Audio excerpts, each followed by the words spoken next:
Hello दोस्तों, हमारे YouTube channel भक्ति कथा में आपका फिर से स्वागत है। आज मैं आपके लिए लेके आई हूँ ऋषि पंचमी व्रत की कथा। अगर आपको हमारी कथा पसंद आए तो हमारे वीडियो को लाइक करें, हमारे चैनल को सब्सक्राइब करें और वीडियो को शेयर करें। आइए शुरू करते हैं ऋषि पंचमी व्रत की कथा।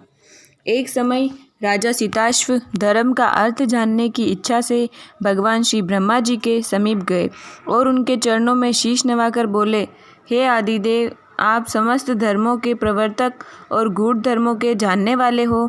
आपके मुख से धर्म चर्चा श्रवण कर मन को महान शांति मिलती है, भगवान के चरण कमलों में प्रीति बढ़ती है।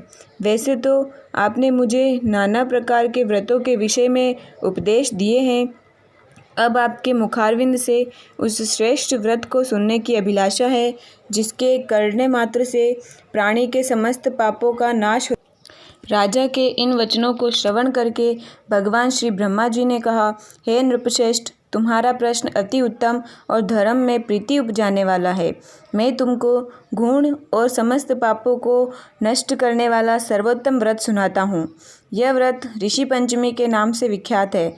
इस व्रत को ग्रहण करने वाला प्राणी अपने समस्त पापों से सहज ही छुटकारा पा लेता है। उसे नरक में कदापि नहीं जाना पड़ता है। इस व्रत का एक अति प्राचीन इतिहास है। इस इतिहास को मैं तुम्हारे सम्मुख वर्णन करता हूँ। व्रत का इतिहास वर्णन करते हुए भगवान श्री ब्रह्मा जी ने कहा, एक समय की बात है, विदर्भ देश में उन्तक नामक ब्राह्मण अपनी पतिव्रता पत्नी के साथ निवास किया करता था। उस ब्राह्मण दंपति के घर एक पुत्र और एक पुत्री थी। उनके पुत्र का नाम सुविभूषण था। सुविभूषण बहुत कुशाग्र और तीक्ष्ण बुद्धि वाला था। उसने अल्पकाल में ही चारों वेदों को पढ़ लिया था। हे राजन, उन्तक ने अपनी पत्नी की सलाह से अपनी पुत्री का विवाह एक सुयोग्य ब्राह्मण कुमार के साथ कर दिया, किंतु भगवान की गति ही कुछ ऐसी थी कि वह ब्राह्मण कन्या विवाह के होने के पश्चात ही विधवा हो गई। अतः विधवा होने के पश्चात वह ब्राह्मण कन्या अपने धर्म का पालन करती हुई अपने पिता के यहाँ रहकर ही अपने समय को व्यतीत करने लगी। कन्या के दुख से दुखी होकर उन्तक अपने घर बार को अपने पुत्र को सौंपकर अपनी स्त्री और कन्या को लेकर गंगा जी के किनारे चला गया और वहाँ आश्रम बनाकर वेदों का पठन पाठन करने लगा। उसके पास कुछ ब्राह्मण बालक भी वेद पढ़ने के लिए रहने लगे। कन्या अपने धर्म का पालन करती हुई अपना समय व्यतीत कर रही थी। वह नित्य प्रति मन लगाकर माता पिता की सेवा करती थी। एक दिन समस्त कार्यों से थक कर वह एक शिला पर आराम करने के लिए लेट गई। थकान के कारण उसको अपने शरीर की सुधि भी न रही। भगवान की गति से अर्धरात्रि के समय यकायक उसके शरीर में कीड़े उत्पन्न हो गए। शिष्यों ने जब उस वस्त्र विहीना कन्या के शरीर पर कीड़ों को देखा तो उन्होंने जाकर अपनी गुरु पत्नी को बताया। कन्या के शरीर में कीड़े पड़ जाने की बात को श्रवण करती ब्राह्मणी कातर स्वर में विलाप करती हुई उसी शिला के पास पहुंची जहां उसकी वस्त्र विहीना कन्या बेसुध पड़ी थी। उसके शरीर पर कीड़ों को देखकर वह बहुत दुखी हुई और ढारे मारकर रोने लगी। विलाप करते करते वह ब्राह्मणी अचेत हो गई। जब उसे चेत हुआ तो उसने अपनी सोती हुई कन्या को गोदी में उठाया और अपने पति उन्तक ऋषि के सामने ले जाकर रख दिया। कन्या की दशा को दिखाते हुए उस ब्राह्मणी ने अपने पति से कहा, हे स्वामी, आप कृपा कर मुझे यह बताएं कि मेरी इस साध्वी कन्या की दुर्दशा किस दुष्कर्म के कारण हुई है। अपनी भार्या की बातों को श्रवण करके उन्तक ऋषि थोड़ी देर के लिए शांत होकर हृदय में भगवान का ध्यान धारण करने लगे। उन्होंने अपनी ज्ञान शक्ति के द्वारा कन्या के पूर्व जन्म के समस्त वृत्तांतों को जान लिया। तब वे अपने नेत्रों को खोलकर बोले, हे प्रिय, यह कन्या अपने पहले 7वें जन्म में एक ब्राह्मणी थी। उस समय इसने एक समय रजस्वला होते हुए भी घर के घड़े आदि बर्तनों को छू लिया था। उसी पाप के कारण इसके शरीर में कीड़े पड़ गए हैं। हे अनगे, रजस्वला स्त्री पहले दिन चांडालिनी, दूसरे दिन ब्रह्म हत्यारिणी, तीसरे दिन रजक अर्थात धोबी की स्त्री के समान होती है। चौथे दिन वह स्नान करने के पश्चात पुनः शुद्ध हो जाती है। इसके शुद्ध होने के बाद अपनी सखियों के साथ ऋषि पंचमी व्रत को देखकर भी उसका आदर नहीं किया। व्रत के दर्शनों के प्रभाव से तो इस जन्म में इसको उत्तम ब्राह्मण कुल प्राप्त हुआ, परंतु उस व्रत का तिरस्कार करने के कारण इसके शरीर में कीड़े पड़ गए। मुनि के वचनों को सुनकर सुशीला बोली, हे स्वामिन, जिस व्रत के दर्शन मात्र से आपके समान ब्रह्म तेजोमय उत्तम कुल में जन्म प्राप्त हुआ और जिसके तिरस्कार मात्र से शरीर कीड़ों से भर गया, उस महान आश्चर्यजनक व्रत को आप कृपा करके मुझे सुनाए। उनतक ऋषि प्रसन्न होकर बोले, हे सुशीले, यह व्रत समस्त व्रतों में उत्तम है। उसके प्रभाव के से समस्त पाप नाश हो जाते हैं। इस व्रत को धारण करने वाला निश्चय ही दैहिक, भौतिक और दैविक तीनों प्रकार के कष्टों से छूट जाता है। इस व्रत को धारण करने से स्त्री सौभाग्य को प्राप्त करती है। यह महान व्रत भादो मास के शुक्ल पक्ष में पंचमी को होता है। स्त्री को चाहिए कि वह गंगा इत्यादि पवित्र नदियों के जल से स्नान करे और तब नित्य कर्मों को करे। विधि विधान से पंचामृत बनाकर श्रद्धा भक्ति सहित सप्त ऋषियों को स्नान करावे। विधि चंदन, अगर, धूप, कपूर आदि गंध दे, पुष्प, धूप, दीप आदि निवेदित करे, पवित्र वस्त्र यज्ञोपवीत सहित दे, उत्तम फलों और मिष्ठान का भोग लगावे, अर्घ दे। तब सप्तऋषि कश्यप, अत्रि, भरद्वाज, विश्वामित्र, गौतम, जमदग्नि और वशिष्ठ जी का ध्यान धारण करके इस प्रकार प्रार्थना करे, हे श्रेष्ठ ऋषिवरों, आप मेरी पूजा को स्वीकार करके मुझे कृतार्थ करें। मेरे द्वारा निवेदित अर्घ, भोग आदि को स्वीकार करें। इस प्रकार जो स्त्री ब्रह्मचर्य धारण करती हुई इस व्रत को करती है, वह उत्तम फल को प्राप्त करती है।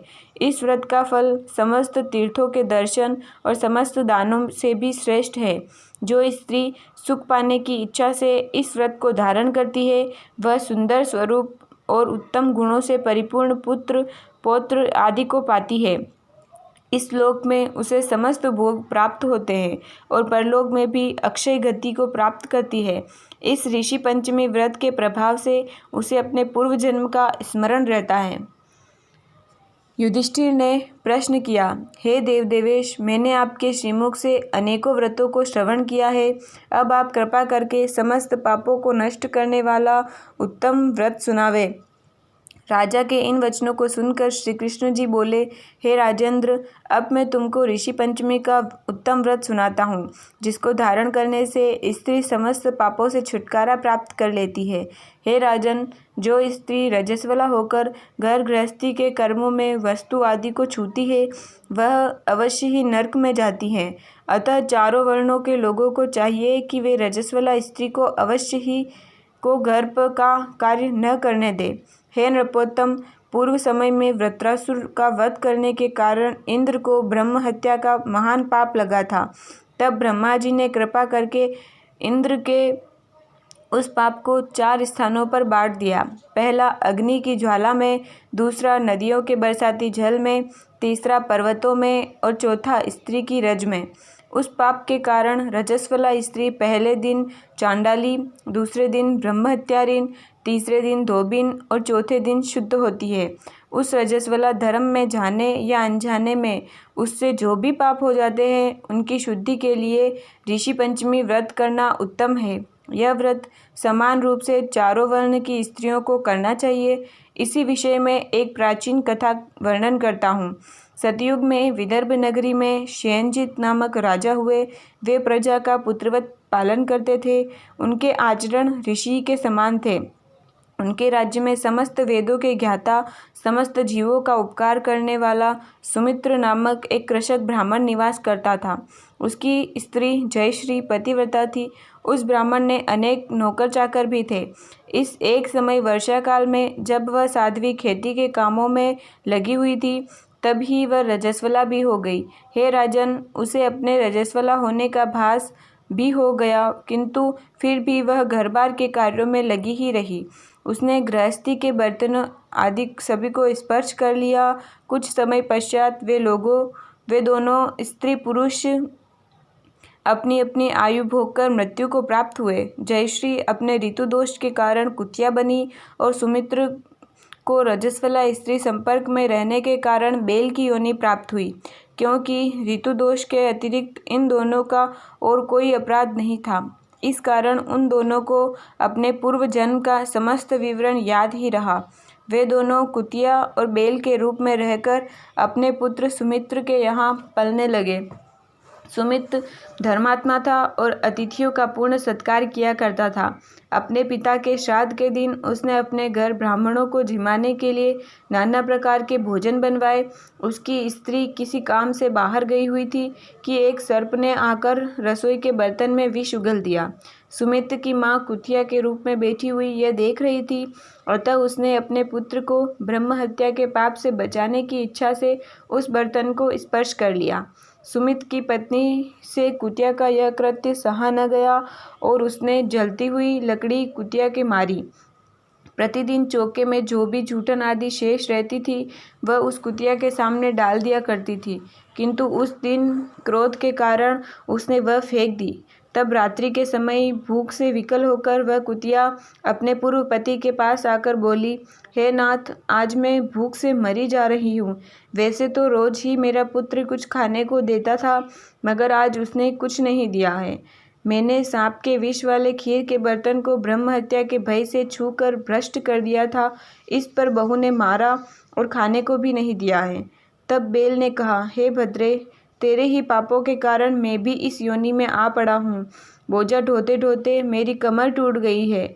आज मैं दिन भर खेत जोतता रहा। मेरे पुत्र ने आज मुझे भी भोजन नहीं दिया है और ऊपर से मारा भी खूब है।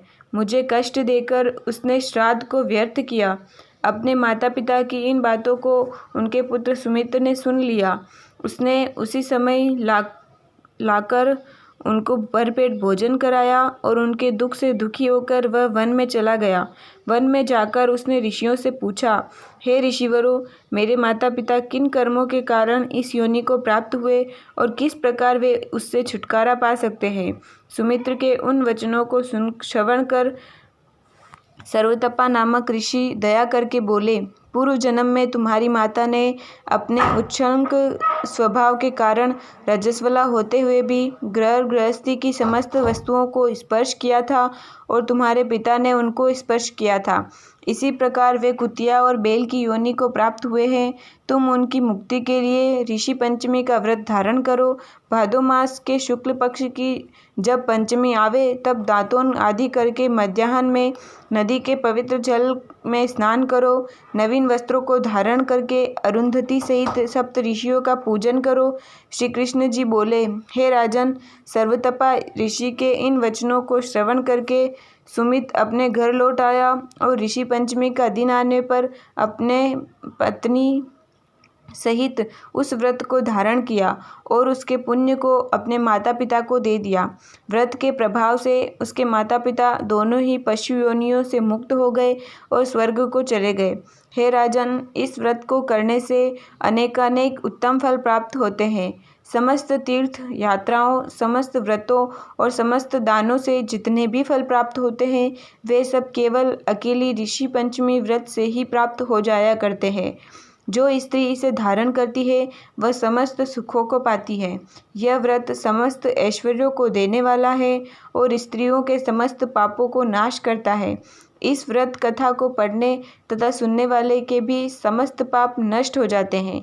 ऋषि पंचमी व्रत की कथा समाप्त। जय शिव शंकर।